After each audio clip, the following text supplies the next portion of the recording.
নতুন একটা ব্লগে সবাইকে স্বাগত জানাই। কেটিএম অ্যাডভেঞ্চার 390 নিয়ে নতুন একটা ভিডিও আমরা দেখতে চলেছি। ভিডিওটি লাস্ট অবধি দেখার অনুরোধ রইল, কারণ ভিডিওতে আমি দেখব যে এই বাইকের ভাইব্রেশন আছে কিনা, ভাইব্রেশন থাকলে কতটা, কত স্পিডে কেমন ভাইব্রেশন হয়, কত আরপিএম এ কেমন ভাইব্রেশন হচ্ছে, সেই সব জিনিসগুলো দেখব। এবং তার সাথে দেখব যে এক্স এবং আর যে দুটো ভেরিয়েন্ট আছে তাদের মধ্যে কি পার্থক্য আছে, এবং কোন ভেরিয়েন্টটা নেওয়া বেটার হবে এবং কোন ভেরিয়েন্টটা best for value for money. আমি জেনারেলি ডোমিনার চালাই, ডোমিনারের সঙ্গে এই কেটিএম 390 অ্যাডভেঞ্চার এক্স এর কি পার্থক্য আছে সেগুলো আমরা দেখে নেব। আমার কেমন ফিলিংস হলো সেটাও আমি এই ভিডিওতে বর্ণনা করব। লাস্টে আমি যেটা বলবো যে কেটিএম অ্যাডভেঞ্চার 390X নেওয়া উচিত কি উচিত না, এর যে অল্টারনেটিভ বাইক আছে সেগুলো নেওয়া যাবে কিনা, এই সমস্ত কিছু নিয়ে আজকে আমার ছোট্ট ব্লগ। আজকে আমি যাচ্ছি অ্যাডভেঞ্চার 390X এর রিভিউ করতে। রিভিউ ঠিক নয়, just first impression. Adventure 390X চালাবো। অবায়দা বাইকটা কিনেছে, সো ওর সাথে আজকে অবায়দার সাথে আজকে রাইড আছে। তো অবায়দা 390 অ্যাডভেঞ্চার এক্স নিয়ে আসছে, সো ওটা একটু চালাবো এবং অবায়দার কাছ থেকে শুনে নেব ওনার এক্সপিরিয়েন্স। এখন আমি আছি দেওয়ালটির রূপনারায়ণের তীরে। আমরা বেশ কিছু দিন ধরেই একটা হাইপ হচ্ছে, কেটিএম অ্যাডভেঞ্চার 390X লঞ্চ করেছে। সো বাইকের স্পেসিফিকেশান নিয়ে কিছু বলার নেই, যে 46 BHP power, 390 CC engine, 40 newton metre of torque. So এটার প্রচুর হাইপ হচ্ছে, প্রচুর অ্যাডভার্টাইজমেন্ট দেখছি এবং প্রচুর বিক্রিও হচ্ছে। তো আমাদের গ্রুপে একজন আছে অবায়দা, সো বাইকটা রিসেন্টলি নিয়েছে, 1 মাস হলো চালিয়েছে। তো ফার্স্ট সার্ভিস এখনও হয়নি। তো বাইকের আমি জাস্ট স্পেসিফিকেশান কি, অ্যাডভেঞ্চার ক্যাপাবিলিটি, এই সমস্ত কিছু নিয়ে আমি কিছু বলবো না। জাস্ট আমি ওনারের কাছ থেকে জেনে নেব যে ওনারের এক্সপিরিয়েন্স কেমন, এই 1 মাসে কি কি হয়েছে। এটা আরেকটা যেটা হচ্ছে যে এই বাইকের সিট হাইট হচ্ছে 830 মিলিমিটার। সো 830 মিলিমিটার হাইটে কোনো প্রবলেম হচ্ছে না কিনা, মানে আমাদের মতো শর্ট রাইডার এই বাইকটা চালাতে পারবে কিনা, এই সমস্ত কিছু জিনিসগুলো আমরা ওনারের কাছ থেকে জেনে নেব, যে তার এক্সপিরিয়েন্স কেমন, কি কি পজিটিভ, কি কি জিনিস ভালো লেগেছে এবং কি কি জিনিস খারাপ লেগেছে। ওয়েলকাম অবায়দা। তো আপনি এই বাইকটা কেন চুজ করলেন? আমার একটা অ্যাভেঞ্জার 220 আছে, কিন্তু ওটা তো ক্রুজার বাইক, আর আমার অনেক থেকেই একটা অ্যাডভেঞ্চার বাইক কেনা শখ। এবার অ্যাডভেঞ্চার বাইকের প্রবলেমটা হচ্ছে অ্যাডভেঞ্চার বাইকের হাইট ন্যাচারালি খুব বেশি হয়, সেই জন্য আমি চুজ করতে পারছিলাম না এতদিন ধরে। তো এইটা বেরোনোর পরে আমি একটু মানে রিস্ক নিয়েই কিনে নিলাম। আর এটা সিট হাইট হচ্ছে 825। তো পাওয়া যেটা বলে আমার ফ্ল্যাট ফিট তো হয় না, আমার হাইট অনুযায়ী ওটা টিপটো হয়। তো ওভারঅল আমার এটা মনে হলো যে আমি এটা ম্যানেজ করতে পারবো। তো সেই কারণে, আর কেটিএম রেপুটেড ব্র্যান্ড, সেই কারণে এটা দেওয়া। তো এই বাইকটাতে মানে কি কি ভালো লাগছে? আর অ্যাভেঞ্জারের তুলনায় তো অনেক কিছুই ভালো লাগবে, তাও মানে আর কি কি পজিটিভ জিনিস আছে যেটা আপনাকে অ্যাট্রাক্ট করলো? অ্যাভেঞ্জারের সঙ্গেই বাইকের নেচার পুরো আলাদা, একদম মানে যাকে বলে 180 ডিগ্রি ডিফারেন্স। আর বাইকে ভালো বলতে এখনো পর্যন্ত আমি 200-250 কিলোমিটার মতো চালিয়েছি, ফার্স্ট সার্ভিস এখনো হয়নি। তো আমার যেটা এক্সপিরিয়েন্স হচ্ছে বাইকের, যেটা নর্মাল কেটিএম বাইকের যেটা র পাওয়ার থাকে সেগুলো তো আছেই, বাট ইন জেনারেল যেটা বাইকের এটা যেহেতু লং ট্রাভেল সাসপেনশন, সেই জন্য সাসপেনশনটা খুব ভালো। আমি খারাপ রাস্তা দিয়ে যেটা দেখেছি, বাম্পারে দেখেছি, আমাকে কোনো রকম স্লো করার দরকার হয় না, কিছু বোঝাই যায় না। তো সাসপেনশনের পার্টটা খুব মারাত্মক, খুবই খুবই ভালো, এনজয়েবল। খারাপ রাস্তায় বাইক চালিয়ে খুব মজা। আর আজকে আমি কোলাঘাট পর্যন্ত যে এলাম, আমি নর্মালি একটা জিনিস দেখেছি যে এটা এই বাইকটার একটা ভাইব্রেশন নিয়ে একটা ইস্যু আছে, কিন্তু আপ টু 110-15 স্পিড পর্যন্ত কোনো ভাইব্রেশন নেই। তারপরে উঠলে একটু ভাইব্রেশন আসে। আর মোটামুটি এগুলো হচ্ছে পজিটিভ দিক। বাইকের কন্ট্রোল, ম্যানুয়ালিটি সব কিছু ভালো। আচ্ছা, আর একটা জিনিস যেটা হচ্ছে যে বাইকের ওয়েট ম্যানেজমেন্ট। এই বাইকের ওয়েট কিন্তু খুব একটা কম না, 182 কিলো, কিন্তু বাইকে বসে মনেই হয় না যে এটা 182 কিলোর একটা বাইক, মানে ওয়েট ম্যানেজমেন্টটা এত ভালো। তো এটা একটা বিশাল অ্যাডভান্টেজ, ওই জন্য ট্রাফিক কন্ডিশনে কোনো রকম কোনো অসুবিধা হয় না। আর একটা ইস্যু আছে যেটা নেগেটিভ বলতে, যেটা হচ্ছে হিটিং একটা হয়, কিন্তু সেটা হাইওয়েতে নয়, সেটা হচ্ছে ওই কন্টিনিউয়াস গিয়ার চেঞ্জ করলে ট্রাফিক কন্ডিশনে একটা হিটিং ইস্যু আছে। তো ওভারঅল আমার যেটা দরকার ছিল একটা অল পারপাস বাইক, যেটা নিয়ে আমি একটু ট্যুরও করতে পারবো, অফরোডও করতে পারবো, পাহাড়েও যেতে পারবো। সেই পারপাসে আমার যেটা মনে হচ্ছে যে এটা ঠিক আছে, মানে খারাপ কিছু না। বাকি ফার্দার আরও এক্সপিরিয়েন্স হলে তখন বলতে পারবো। তো অ্যাডভেঞ্চার 390 দুটো ভেরিয়েন্ট আছে, এটা হচ্ছে এক্স ভেরিয়েন্ট আর একটা হচ্ছে আর ভেরিয়েন্ট। আর এটা আর ভেরিয়েন্ট। তো ওই দুটোর মধ্যে আর ভেরিয়েন্ট যেটা হচ্ছে যে টায়ারটা, এই পিছনের টায়ারটা 18, সামনেরটা হচ্ছে 21, আর এটার হচ্ছে পিছনের 18, সামনেরটা হচ্ছে 19। আর যেটা হচ্ছে এটা অ্যালয় হুইল, আর ওটা ছিল দুটোই টিউবলেস স্পোক, এবং ওতে ক্রুজ কন্ট্রোল আছে, ট্র্যাকশন এবিএস আছে, রাইডিং মোড আছে, অনেক কিছু ফিচার আছে, কিন্তু দামটা অনেকটাই বেশি। তো এই বাইকটা অন রোড কত পড়েছিল কলকাতায়? এটা আমার অন রোড পড়েছে 349, মানে ওই 3.5 লাখ মতো। 3.5 লাখ মতো। তো আরটা চুজ না করে এক্সট্রা কেন চুজ করলেন? আমার যে পারপাস, সেই পারপাস হিসাব করে আমি দেখলাম যে এটা আমার পারপাস সলভ করছে। তার আর একটা কারণ হচ্ছে যেহেতু ফ্রন্ট হুইল সাইজটা বড়, ওটা 21 ইঞ্চি চাকা, ওই জন্য ম্যানুভারিটির একটু ইস্যু হতে পারে। এটা সামনের চাকাটা হচ্ছে 19 ইঞ্চি, আর বাকি যেগুলো আছে ক্রুজ কন্ট্রোল, রাইডিং মোড, ওগুলো আমার খুব একটা, মানে আমার ক্ষেত্রে ম্যাটার করে না, আমার খুব একটা দরকার নেই সেসবগুলো। সবকিছু হিসাব করে প্র্যাকটিক্যালিটি হিসাবে আমার মনে হলো আমার জন্য এটা বেস্ট অপশন, এবং প্রাইস অনেকটাই কম, প্রায় ওটার সঙ্গে এটা প্রায় 80-90 হাজার টাকা ডিফারেন্স, 80 কে মতো ডিফারেন্স। 90,000 ডিফারেন্স। তো সব মিলিয়ে আমার মনে হলো মানে এটা আমার জন্য প্র্যাকটিক্যাল, সেই প্র্যাকটিক্যালিটি পয়েন্ট অফ ভিউ থেকে আমি এটা নিয়েছি। আজকে সকালবেলায় যখন আসছিলাম ধুলাগড় থেকে কোলাঘাটে, তখন রাস্তাতে প্রচুর ট্রাফিক ছিল, আমিও ফেস করলাম যে প্রচুর, আজকে মানে টানা উইকেন্ডে 4টে দিন ছুটি, শনিবার রবিবার সোমবার মঙ্গলবার, তো প্রচুর লোকজন ঘুরতে যাচ্ছে এবং রাস্তাতে প্রচুর ট্রাফিক ছিল, ট্রাকও ছিল। তো ট্রাফিকের মধ্যে আপনি বেশ ভালোই যাচ্ছিলেন। তো সেখানে এদিক ওদিক করতে, মানে একদম ডেন্স ট্রাফিকের মধ্যে দিয়ে যেতে, এটাতে কোনো কি ইস্যু হচ্ছিল যে একটু কন্ট্রোলের প্রবলেম হচ্ছে বা কনফিডেন্সের অভাব হচ্ছে, এরকম কিছু? হ্যাঁ, আমি এখনো আমার পুরোনো বাইকে যে কনফিডেন্স পাই, এটাতে আমার এখনো সেই কনফিডেন্সটা আসেনি। এটায় বিশেষ করে এর যে ব্রেকিং সিস্টেমটা আছে, তার যে এবিএস এর কিক ইন যে ইস্যুসগুলো, সেগুলোর সঙ্গে আমি পুরোপুরি এখন হ্যাবিচুয়েটেড পুরোপুরি হইনি।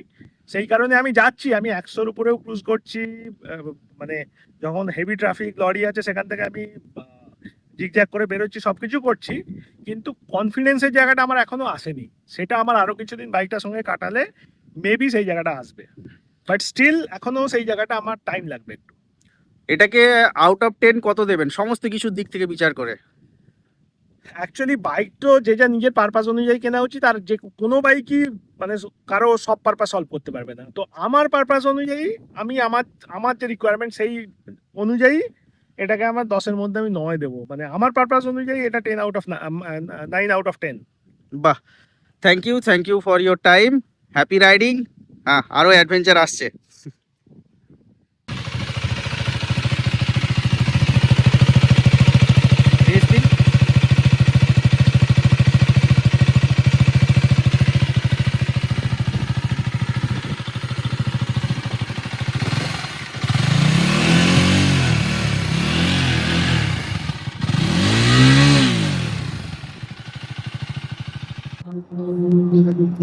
অবেদা আমার বাইকটা চালাবে আর আমি এই KTM 390 অ্যাডভেঞ্চার চালাবো।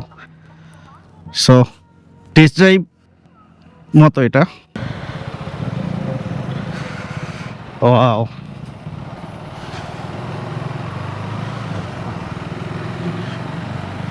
It's light. ডমিনারের যেমন একটা মানে ভারী ভারী একটা গাড়িতে উঠলে একটা ওয়েট ফিল করতে হয়, এটা পুরো লাইট মনে হচ্ছে, মানে অতটা ওয়েট ফিল করতে হচ্ছে না।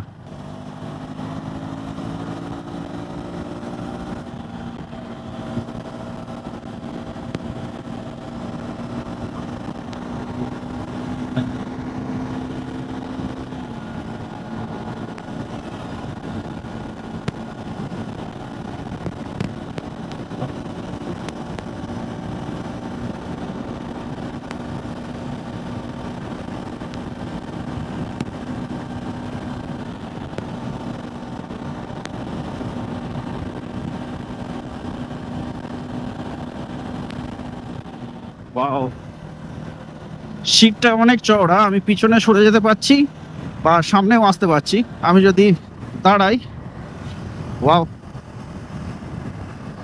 মানে স্যাডলিং করতে পারবো ইজিলি। ডমিনারে স্যাডলিং করাটা একটু পসিবল হয় না, তবে আমার মনে হচ্ছে যে হ্যান্ডেলটা একটুখানি আর একটু উঁচু হলে ভালো হতো, হ্যান্ডেল বার রাইজার লাগবে, বাট ইটস সুপার ফ্লিকেবল।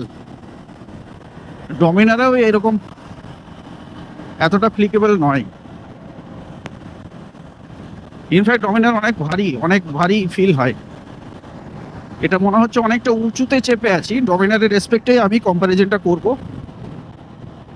আমি জেনারেলি 6 বছর ধরে ডমিনার চালাচ্ছি, তো ডমিনার ছেড়ে এই বাইকটা নেবো কিনা বা নেওয়া যায় কিনা, কতটা কি, সেটা আমি একটুখানি সবার সামনে তুলে ধরবো।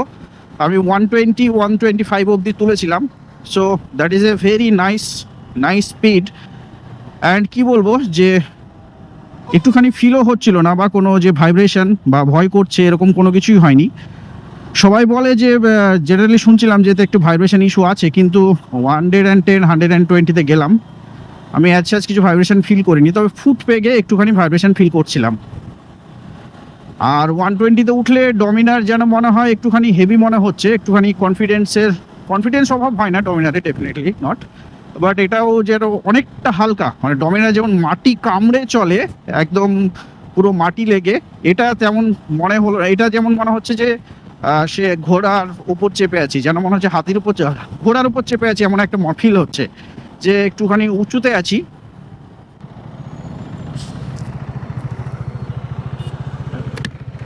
ডমিনারের শুটিংটা হয়নি, ব্যাপক লেগেছে, মনে হচ্ছে পুরো একদম মানে বাইকে ঢুকিয়ে নিয়েছে, সেইটা আমি ওখানে দেখতে। এটাই মনে হচ্ছে উঁচুতে চেপে আছি। ওই যে ফিলিংসটা, আর এখানে এসে আমার এইটা ব্যাপক লাগছে। এটা হাই স্পিডে পুরো মাটি কামড়ে যাচ্ছে, ওটাতে আমার মনে হচ্ছে আমি একটু উঁচুতে আছি, বাইক বলে একটু ভাসছি মনে হচ্ছে। মনে হয়। হ্যাঁ, এটা পুরো একদম এটা প্রবলেম যেটা হচ্ছে হ্যান্ডেলটা, হ্যান্ডেলটা খুবই ভালো। খুবই না, হ্যান্ডেলের একটা ইস্যু আছে, আমাকে চেঞ্জ করতে বলেছিল, আমি করিনি। ওই নাট বোল্টের একটা প্রবলেম আছে। আপনার যদি বলো তো এই যে আমার মানে সিটিং কন্ট্রোলটা, মানে বসে যে কন্ট্রোলটা, ওইটা আমি এখানে মিস করি। এই দুটো সিটের হাইটে সেমি মনে হচ্ছে, আমার কিছু ডিফারেন্স মনে হচ্ছে না সিট হাইট। না কিন্তু ওই যে মানে এইটাকে এইরকম করে যে পেট মতো করে দেওয়া, যেটা এটাতে এটাকে তুলতে হবে, বললাম তো একটু রাইজার লাগবে, রাইজার লাগবে। রাইজার তুলে ওটা ওই ব্যাপারটা এটা করতে হবে।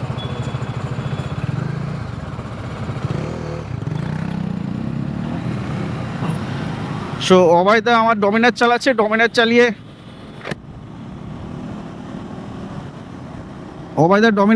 আমার ডমিনার চালিয়ে হেভি মজা পেয়েছে। এই যে র পাওয়ার কেটিএম এর, অ্যাকচুয়ালি আমার ডমিনারেও কেটিএম এর ইঞ্জিনই আছে, 375 ইঞ্জিনটা। সো এই র পাওয়ারটা আমি ডমিনারেও ফিল করি। So nothing new to me, যদিও এটা একটা আলাদা ইঞ্জিন, নতুন ইঞ্জিন, 46 বিএসপি পাওয়ার, সেটা একদম পুরো হাই আরপিএম এ গিয়ে সেটা ডিফারেন্সটা ফিল হবে। সো চালানোর দিক থেকে ডমিনারের মতোই ফিল হচ্ছে, বা ডমিনার থেকে এক্সট্রা কিছু, মানে প্রচুর এক্সট্রা কিছু সেরকম নয়। হ্যাঁ, নতুন বাইক, একটু তো গুড ফিল হচ্ছেই। 90 100 পুরো এফোর্টলেসলি উঠে যাচ্ছে।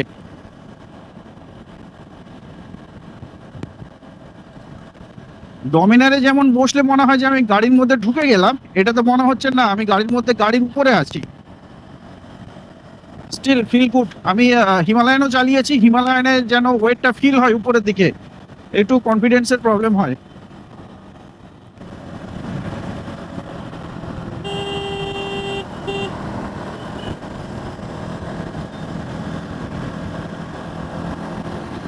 হ্যাঁ, ভাইব্রেশন তো আছেই। 90 স্পিড, 6 গিয়ার, মানে 5000 আরপিএম। 5000 আরপিএম এর উপরে যদি আমি লোয়ারে যাই, হ্যাঁ ভাইব্রেশন আছে, হ্যান্ডেল বার, সিটে ভাইব্রেশন ফিল হচ্ছে। অ্যান্ড একেবারে নেগলিজিবল নয়, বেশ ভালো অ্যামাউন্টেরই ফিল হচ্ছে।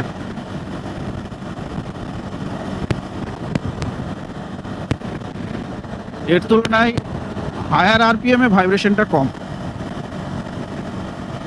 ডমিনারে কিন্তু এই ভাইব্রেশনটা নেই, ফুট পেগ বা সিটে একদমই ভাইব্রেশন বোঝা যায় না। যদি 120-125-এ যায় তাহলে হ্যান্ডেল বারে একটু ভাইব্রেশন বোঝা যায়, আর লোয়ার স্পিডে 30-35-40-তে হ্যান্ডেল বারে বেশ ভালো রকম ভাইব্রেশন হয়।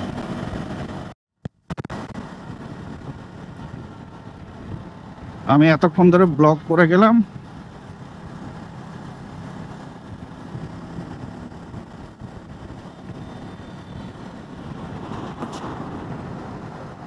সিক্সথ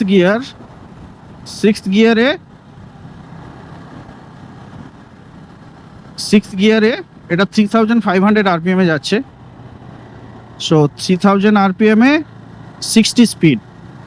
এখানে আমার কোনো টর্ক কমই মনে হচ্ছে না। এই 3000 পুরো দেউলটি থেকে আমি অ্যাডভেঞ্চার 390 চালিয়ে আসলাম, একদম পুরো অসাম এক্সপিরিয়েন্স। হ্যাঁ, কোনো কথা হবে না, একদম পুরো পারফেক্ট বাইক, বেশ ভালো লাগলো।